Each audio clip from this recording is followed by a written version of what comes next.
नमस्कार। ये आकाशवाणी शिमला है। अब आप प्रभा शर्मा से प्रादेशिक समाचार सुनिए। आज के मुख्य समाचार। मुख्यमंत्री सुखविंदर सिंह सुक्खू ने कहा, जनजातीय क्षेत्रों में पर्यटन को प्रोत्साहित करने के लिए सरकार प्रतिबद्ध।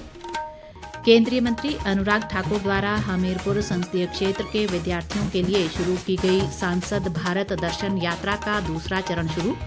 20 जून तक होंगे आवेदन।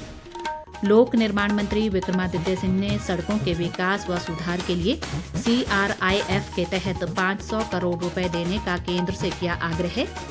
और केंद्र में मोदी सरकार के 9 वर्ष का कार्यकाल पूरा होने पर भाजपा ने प्रदेश भर में शुरू किया महाजनसंपर्क अभियान। अब समाचार विस्तार से। राज्य सरकार जनजातीय क्षेत्रों में पर्यटन को प्रोत्साहित करने के लिए प्रतिबद्ध है। मुख्यमंत्री सुखविंदर सिंह सुक्खू ने कहा है कि जनजातीय जिला लाहौल स्पीति में पर्यटन के नए आयाम स्थापित करने के उद्देश्य से केंद्र सरकार को 500 करोड़ रुपए का बजट प्रस्ताव स्वीकृति के लिए भेजा है। उन्होंने कहा कि इससे लाहौल स्पीति जिले में इको टूरिज्म को बढ़ावा देने में मदद मिलेगी। मुख्यमंत्री ने कहा कि जिले के दालंग गांव में 22 करोड़ रुपए की पर्यटन परियोजना प्रगति पर है। उन्होंने कहा कि अटल टनल रोहतांग के बनने से लाहौल घाटी में पर्यटन उद्योग को बढ़ावा मिला है और सामरिक दृष्टि से महत्वपूर्ण मनाली लेह मार्ग के लिए भी ये सुरंग वरदान बनी है। मुख्यमंत्री ने कहा कि सुरंग के बनने से जहां लाहौल घाटी के किसान अपनी उपज को समय पर मंडियों में पहुंचा रहे हैं, वहीं उन्हें उपज के अच्छे दाम भी मिल रहे हैं। राज्य सरकार ने राज्य पथ परिवहन निगम के चालकों व परिचालकों को ओवरटाइम व रात्रि भत्ते के भुगतान के लिए 4.5 करोड़ रुपए की धनराशि जारी कर दी है। मुख्यमंत्री सुखविंदर सिंह सुक्खू ने आज शिमला में बताया कि पिछले करीब 3 वर्षों से लंबित HRTC के चालकों व परिचालकों के भत्ते का भुगतान कर वर्तमान सरकार ने अपने वायदे को पूरा करने की प्रतिबद्धता दर्शाई है। राज्य सरकार आवारा पशुओं की समस्या के समाधान के लिए प्रतिबद्ध है और इसके लिए कई कदम उठाए जा रहे हैं। मुख्यमंत्री सुखविंदर सिंह सुक्खू ने आज शिमला के टूटू में श्री कामनापूर्ण गौशाला का निरीक्षण करने के अवसर पर ये बात कही। इस दौरान उन्होंने गौशाला संचालन समिति की विभिन्न गतिविधियों की जानकारी भी ली। गौशाला संचालन समिति ने मुख्यमंत्री को सम्मानित किया और सरकार द्वारा चलाए जा रहे विभिन्न कल्याणकारी कार्यक्रमों व योजनाओं को सराहा। समिति के सदस्यों ने मुख्यमंत्री सेवा संकल्प हेल्पलाइन 1100 को बेसहारा पशुओं के रेस्क्यू के साथ लिंक करने का स्वागत करते हुए कहा कि इससे बेसहारा पशुओं की समस्या पर नियंत्रण पाया जा सकेगा। केंद्रीय मंत्री व सांसद अनुराग सिंह ठाकुर द्वारा अपने हमीरपुर संसदीय क्षेत्र के विद्यार्थियों के लिए सांसद भारत दर्शन का दूसरा चरण शुरू हो गया है। अनुराग ठाकुर ने सांसद भारत दर्शन 2023 की घोषणा करते हुए बताया कि भारत दर्शन के पहले चरण की सफलता के बाद अब दूसरा चरण कराने का निर्णय लिया गया है। उन्होंने बताया कि इस बार विद्यार्थियों को दिल्ली और उत्तर प्रदेश के विभिन्न शहरों के भ्रमण पर ले जाया जाएगा। अनुराग ठाकुर ने कहा कि कोविड महामारी के कारण 2 वर्षों तक स्थगित रहे इस कार्यक्रम में इस बार 2021 और 2022 में 12वीं कक्षा में उत्तीर्ण हुए छात्रों को शामिल किया जा रहा है। उन्होंने कहा कि इस बार मेधावी छात्रों के अलावा खेल, कला व अन्य क्षेत्रों में बेहतरीन प्रदर्शन करने वाले छात्र सांसद भारत दर्शन के लिए 20 जून तक आवेदन कर सकते हैं। उल्लेखनीय है कि अनुराग ठाकुर देश के पहले ऐसे सांसद हैं जिन्होंने अपने संसदीय क्षेत्र के छात्रों को देश के विभिन्न हिस्सों में सांसद भारत दर्शन यात्रा के जरिए कुछ नया सीखने की योजना की शुरुआत की है।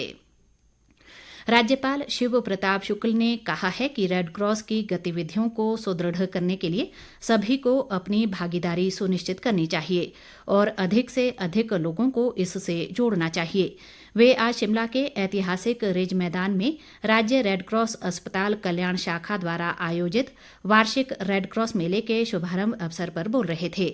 राज्यपाल ने कहा कि पीड़ित मानवता की सेवा करना ही इस संगठन का मुख्य उद्देश्य है।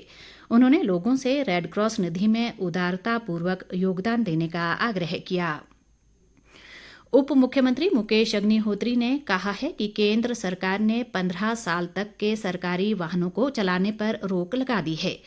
ऐसे में परिवहन निगम की करीब 3,000 बसों को चरणबद्ध ढंग से बदला जाएगा। हरोली में 6 करोड़ 21 लाख रुपए की लागत से बनने वाले विश्राम गृह के शिलान्यास के मौके पर उन्होंने ये बात कही। मुकेश अग्निहोत्री ने कहा कि राज्य में इलेक्ट्रिक बसें लेने का क्रम शुरू कर दिया गया है और लोगों को बेहतर यातायात सुविधा देना सरकार का कर्तव्य है।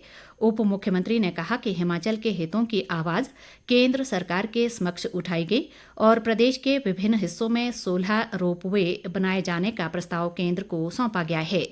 लोक निर्माण मंत्री विक्रमादित्य सिंह ने केंद्रीय सड़क परिवहन व राजमार्ग मंत्री नितिन गडकरी से राज्य में सड़कों के विकास और सुधार के लिए केंद्रीय सड़क अधोसंरचना कोष के तहत 500 करोड़ रुपए की मांग की है।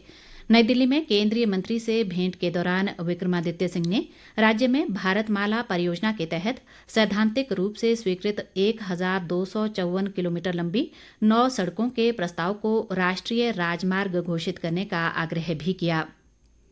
विक्रमादित्य सिंह ने टिक्कर जरोल गाहन ननखड़ी खमाडी सड़क के उन्नयन और CRIF के तहत स्वां नदी पर 560 मीटर लंबे पुल के निर्माण के प्रस्ताव पर विचार करने के लिए आदेश पारित करने का भी केंद्रीय मंत्री से अनुरोध किया।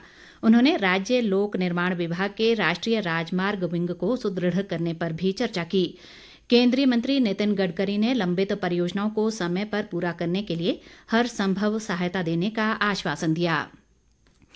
केंद्र में मोदी सरकार के 9 वर्ष का कार्यकाल पूरा होने पर भाजपा ने प्रदेश भर में आज से महाजनसंपर्क अभियान शुरू किया। प्रदेश भाजपा अध्यक्ष राजीव बिंदल ने सोलन से महाजनसंपर्क अभियान की शुरुआत की। उन्होंने कहा कि महाजनसंपर्क अभियान के तहत हर विधानसभा क्षेत्र में 100 ऐसे परिवार चयनित किए गए हैं जिसमें भाजपा के महत्वपूर्ण नेता लोगों से मिलेंगे और उनकी समस्याओं को सुनेंगे। बिंदल ने बताया कि अभियान के तहत 57,000 भाजपा कार्यकर्ता 8 लाख परिवारों को गरीब कल्याण सेवा व सुशासन के बारे में बताएंगे। उन्होंने कहा कि केंद्र सरकार की 9 वर्ष की उपलब्धियों को जन जन तक पहुंचाने के लिए पार्टी कार्यकर्ता 1 माह तक एकजुटता से कार्य करेंगे।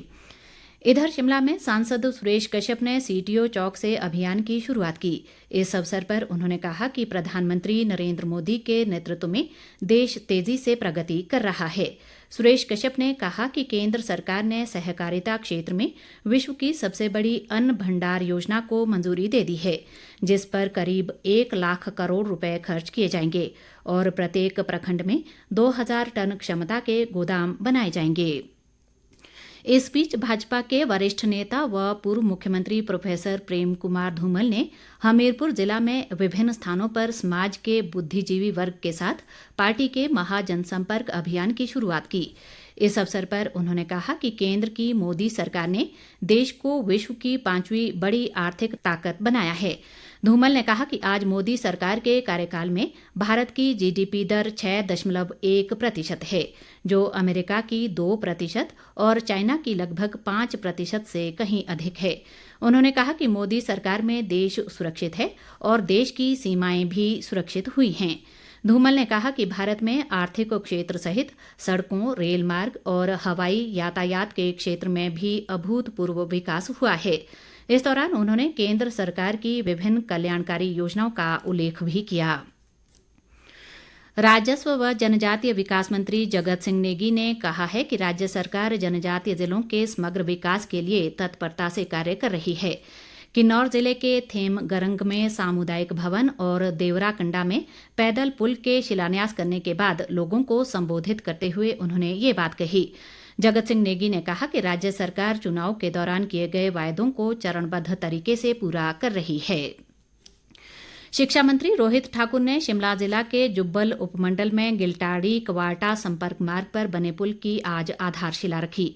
इस अवसर पर उन्होंने कहा कि करीब 1 करोड़ 44 लाख रुपए की लागत से बनने वाले इस पुल से 300 से अधिक आबादी को लाभ होगा। अंत में मुख्य समाचार एक बार फिर। मुख्यमंत्री सुखविंदर सिंह सुक्खू ने कहा, जनजातीय क्षेत्रों में पर्यटन को प्रोत्साहित करने के लिए सरकार प्रतिबद्ध। केंद्रीय मंत्री अनुराग ठाकुर द्वारा हमीरपुर संसदीय क्षेत्र के विद्यार्थियों के लिए शुरू की गई सांसद भारत दर्शन यात्रा का दूसरा चरण शुरू, 20 जून तक होंगे आवेदन। लोक निर्माण मंत्री विक्रमादित्य सिंह ने सड़कों के विकास व सुधार के लिए CRIF के तहत 500 करोड़ रुपए देने का केंद्र से किया आग्रह। और केंद्र में मोदी सरकार के 9 वर्ष का कार्यकाल पूरा होने पर भाजपा ने प्रदेश भर में शुरू किया महा जनसंपर्क अभियान। इसके साथ ही ये समाचार बुलेटिन समाप्त हुआ। नमस्कार।